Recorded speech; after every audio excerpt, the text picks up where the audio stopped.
fiscalité ensuite indirecte. Pas les taxes directes sur la fortune, mais les taxes indirectes. Et c'était les taxes indirectes qui ont toujours financé les hôpitaux, la santé, l'éducation, etc. Et ça, c'était le financement public.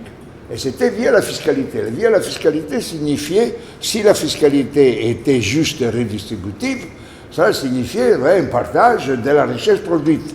Et donc c'était intéressant, important, que le financement des biens communs était assuré par le partage de la richesse produite. Mais le monde capitaliste a dit, qu'est-ce que c'est ça? C'est inacceptable, c'est gaspiller l'argent, ils ne savent pas gérer, etc. Et vous connaissez les histoires. Et c'est pour cela qu'il y a eu la privatisation, comme je vous ai expliqué. Mais les deux systèmes restent encore. C'est-à-dire on peut financer l'eau par l'eau, on peut financer l'eau par la finance publique. Et l'exemple le plus évident que le financement par le budget public, c'est les militaires. Le militaire est payé par le budget. Personne n'achète un char blindé. Hein.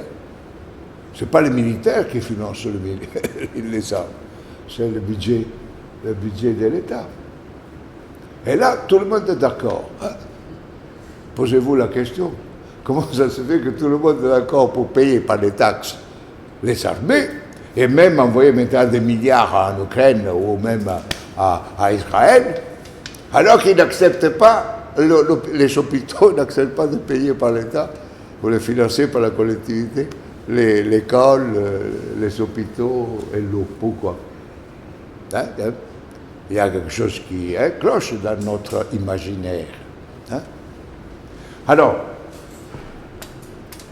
l'eau du Grand Lyon a décidé, elle est en train d'utiliser une tarification qui n'élimine pas le principe l'eau finance l'eau, parce que la tarification signifie que les Lyonnais doivent toujours payer un tarif, mais ils ont introduit le principe que 120 mètres cubes par an par personne, 120 000 litres, donc ce n'est pas peu, ça représente pratiquement 41% de la consommation comme droit de 50 litres.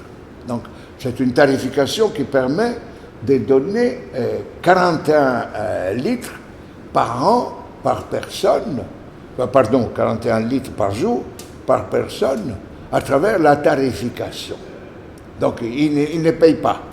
Les premiers, il y a une tranche reconnue comme droit. Cependant, ce sont les autres qui doivent payer comme utilisateurs, vous voyez, pas comme citoyens. Ça reste donc dans la logique que les citoyens n'interviennent pas. Et puis, ils ont ajouté une prime solidarité, c'est-à-dire ils demandent aux citoyens de financer une prime de solidarité pour ceux qui ne peuvent pas payer le minimum. Et donc, c'est une tarification sociale. Ça reste dans la logique où ce qui paye, qui finance de manière ou de l'autre, c'est le consommateur et épargne les autres. Mais donc, ça reste le principe de l'eau finance l'eau. Et nous, comme Agora, maintenant, on est en train de travailler pour aller sur une tarification différente, qui n'est pas une tarification, mais qui serait une sorte de contribution des citoyens aux activités de l'eau. Il faudrait trouver un mécanisme. Par exemple, la tarification qui finance les 41 litres par jour à Lyon est basée sur un prélèvement fiscal de 2% sur les entreprises qui ont plus de 11 employés. C'est-à-dire, Lyon a inventé l'idée d'y faire basée sur les entreprises qui ont besoin d'eau pour les gens, etc.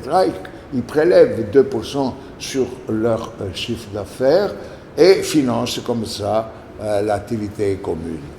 C'est important, je termine, parce qu'on constate qu'il y a un domaine où la res publica peut être en train de revenir, c'est le domaine des transports publics.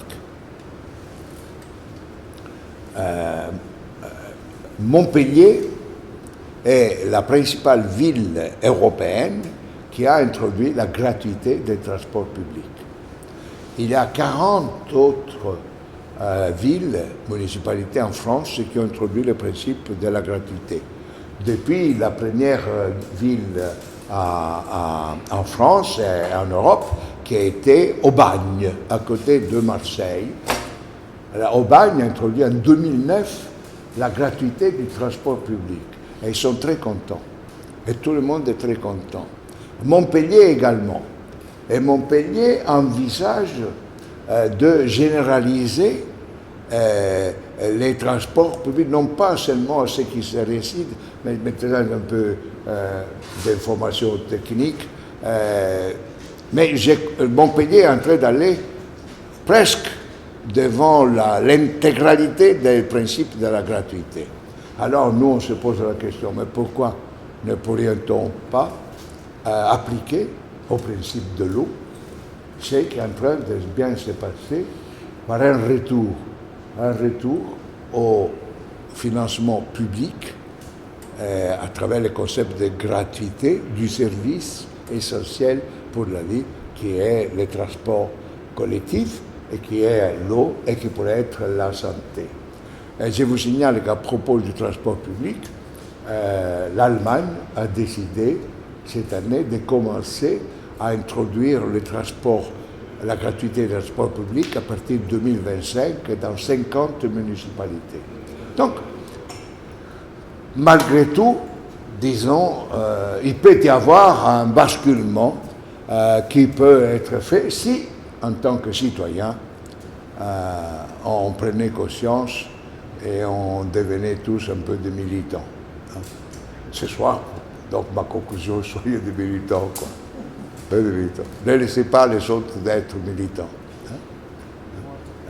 Heureusement qu'il y a les militants, mais nous, on ne faut pas laisser les autres être militants. Je crois que j'ai abusé de mon temps, mais vous savez, quand vous donnez la parole à un Italien,